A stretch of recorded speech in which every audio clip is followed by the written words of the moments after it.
If the ever-changing and fast-paced evolution of technology and business has you wishing you had the right-sized partner to guide you through your IT landscape, it's time for you to meet the experts at YASH Technologies and C5MI.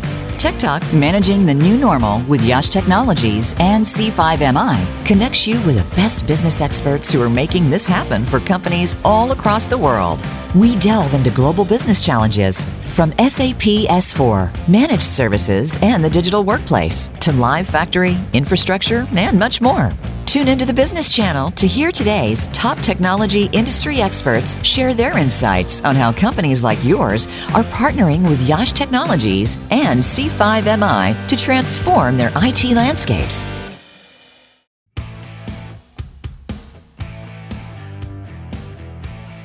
Welcome to a revolutionary hour of business technology talk.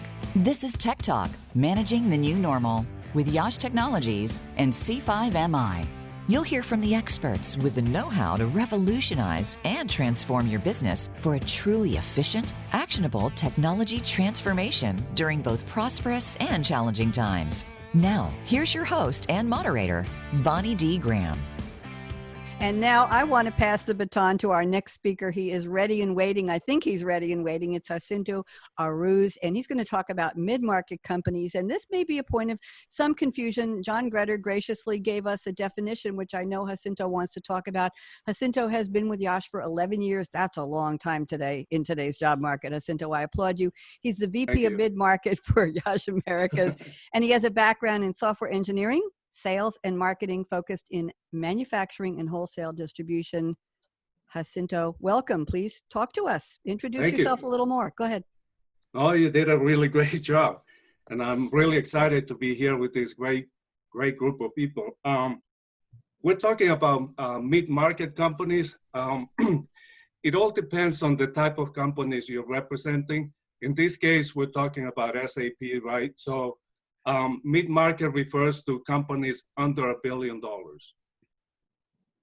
So what kinds of companies would that be? That sounds to me like a lot of money, but I'm not in that part of the world, in that part of industry. So would these be family companies? Would these be companies with a couple of branches? Would these be companies that are global on purpose with a footprint in different continents, perhaps? What types of companies would these be, Jacinto? Right. So usually these companies are smaller in size, usually family-owned, third-generation companies that have been passed down. I dealt with one that was started in the 1800s, and it was like the fourth generation pork processing company, for example. And so they require a more close relationship with their vendors. We usually have a relationship with the CEO, with the owner of the company, and they demand a little bit more attention than larger organizations where, there is a really clear chain of command that you have to follow. In this type of companies, you can pick up the phone and actually talk to the president of the company or whomever it is that you're doing business there, no problem. So it sounds like they require TLC in a partner, and I think that's one of the hallmarks of what we're talking about with YASH and C5MI today is a partner who cares, a partner who understands. I like the idea of being able to pick up the phone and talk to people. OMG, hark back to the old days when people actually talked on the phone. Now we just visit in webinar rooms and we're all on Zoom all day long. So in this new normal, Jacinto, what trends are you seeing for smaller organizations in terms of their interest in or ability to innovate? How are they going to control their costs? How are they going to keep their employees? Because we don't know who's even opening the door again, if ever. So give us an overview of what you see in mid-market, Jacinto. Right. So you hit the nail on the head over there. So the three things that we're seeing actually companies focus on right now is, as you mentioned, innovation, saving money, cost savings, and managing the new reality with the employees, right? So in the innovation, the way that they went to market before this pandemic has changed, right? So they need to come up with new ways to go to market and new initiatives to go to market and maybe even new products, right? So for example, I have a produce company that their main clientele was the restaurant business, right? So the restaurant business was one of the most affected segments in our economy. So obviously his business went down. I called him one week and to the CEO of the company, as we were talking about before in the type of relationship, and he was very depressed. He was telling me how, you know, the business had gone way down, that he was suffering. And I called him a few weeks later, and he had come up with a new idea to sell his products. He went online and he allowed actually individual consumers to go to the website and build a box of products. And then these individuals would drive to his warehouse, and someone in the warehouse would put the box in the car, and the customer would drive away. Basically, no touch, no exposure to anything. And after I called him the following week, he was really excited. He said, I can't believe, you know, right now I'm doing really well. It's not great, but I'm doing really, really well right now. So you see companies like that innovating, coming up with new ideas. You see car producing companies all of a sudden making ventilators. You see pillow companies making face masks. You know, so I think that's where the ingenuity of the American enterprise comes into play, and you can see a lot of companies changing the play as they go along to adapt to the new normal. Jacinto, I loved your examples, and I'm thinking about another word to represent what you just talked about. It's called resilience. Right. How are we going to stay in business? What are we going to do with the tools we have, the equipment we have, the brain power we have, the people we have, the facility we have? He had a warehouse. He had produce. He wanted to stay in business, needed to keep his suppliers in business. Well, restaurants weren't buying all that good stuff. Tell people, hey, if I lived near him, I probably would. I needed some fresh tomatoes and possibly some eggplant last week, and I would have made some really cool tomato sauce. I would have showed up for contactless delivery at his warehouse site, and very appreciated. I like that. So are they understanding that resilience is part of the spirit of business, that we're looking to get businesses back, Jacinto? Yeah, absolutely. I mean, I don't think that any of our customers are giving up. You know, we talk about also the cost saving part of it, the trends that we're seeing. And, you know, this is where the partnership that we have with these customers that they, for many years, comes into play. You know, they're calling us and they want to do more with less. So maybe they don't want us to go on site. They want us to do remote work, which saves them money and delivers the same results. So they're looking for a partner like YASH Technologies that is able to work with them and understand that the relationship is not a relationship for today, but rather a long-term relationship. Now we have to talk about the bottom line, the wallet, the money belt. What are we going to do to help them save money? Because they can't throw everything at it. They need to get back to work in different ways, and that's going to cost. So how are cost savings looking in this mid-market, Jacinto? So, well, this is an area that I think that YASH Technology plays really well, because our model is a non-shore offshore model. So we can readily adapt to what the customer's demands are to lower their costs and save them money that they can use to keep afloat, right? We are seeing trends, for example, of companies that before this pandemic require you to go to their offices and actually do in-depth planning and blueprinting and setting all the implementation up. Now these companies are being very flexible and are allowing us to actually do everything remote.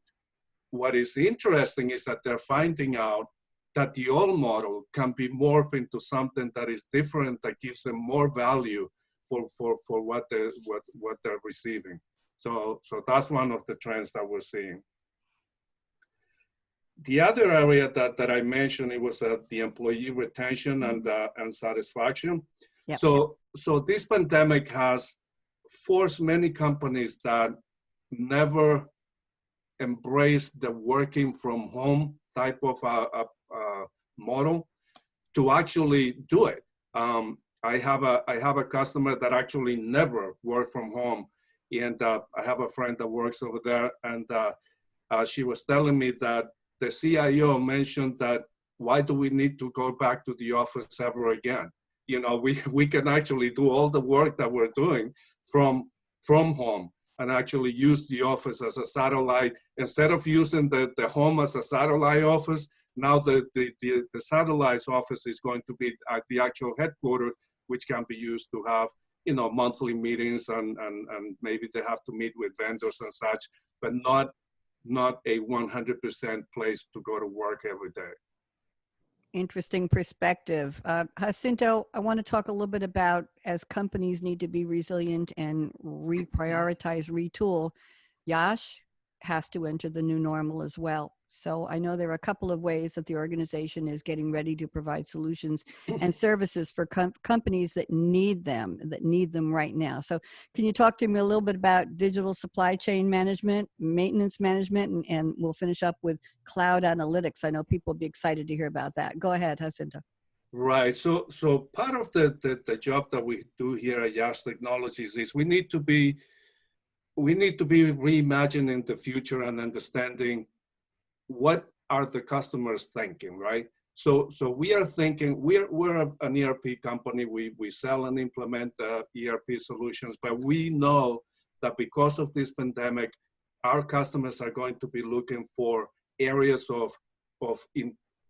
areas where they can make their business run more efficient and agile, right? So 3 areas that we have identified as potential or areas that our customers are going to be looking at is first digital supply chain, then obviously maintenance management, and also cloud analytics and analytics in general.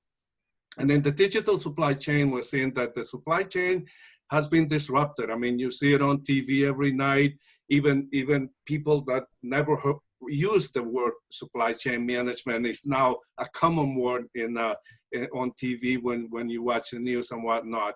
So our customers more than ever need to be able to understand and extend the supply chain network. They need to focus on supplier risk and ways to mitigate that, right? And YASH Technologies, in my opinion, is very well positioned to help our customers with the planning, the design, and the execution of our clients' unique end-to-end supply chain needs.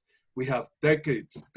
I mean, with the C5MI group, we bring incredible knowledge in supply chain that can be implemented quickly to help our customers achieve their goals. And the other area that we're focusing on is the maintenance management. I mean, Mari touched bases on that. You know, an unplanned downtime in a factory is time that you will never recover. Like Mari was saying, you know, you have machine, you have people, you have resources that are available for you to produce what you need to produce. And if you have an unplanned downtime, you will never recover that. That's why predictive analytics for us is an area that is very important, and we think that customers will be looking at that as well. And the other area that we're focusing on is cloud analytics.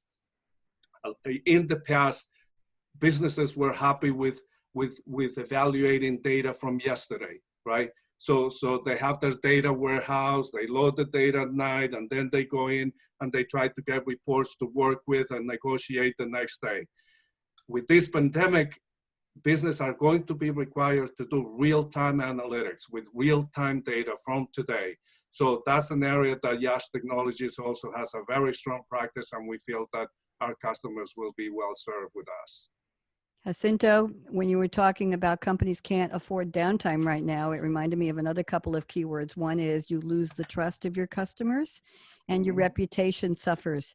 And maybe in the past, a company could say, well, a machine went down or somebody didn't show up for work or something happened. The delivery truck got, off the side of the road because they didn't have Marty's BMW service to tell them when the damn belt was going to break. I don't know.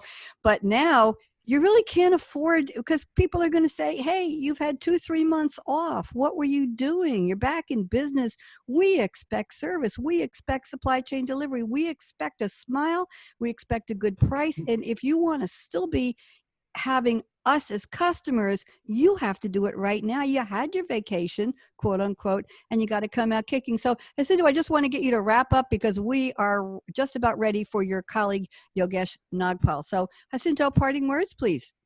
Yeah, sure. So adopting new technologies, in my opinion, is something that YASH Technologies has been doing for several years now. We have the technology to support our customers, and in fact, we have had several situations right now where we have been able to help customers remotely come back to production, come back to business, using the latest technology. So utilization of latest technologies, I think, is really important, and we're there to help our customers with that as well.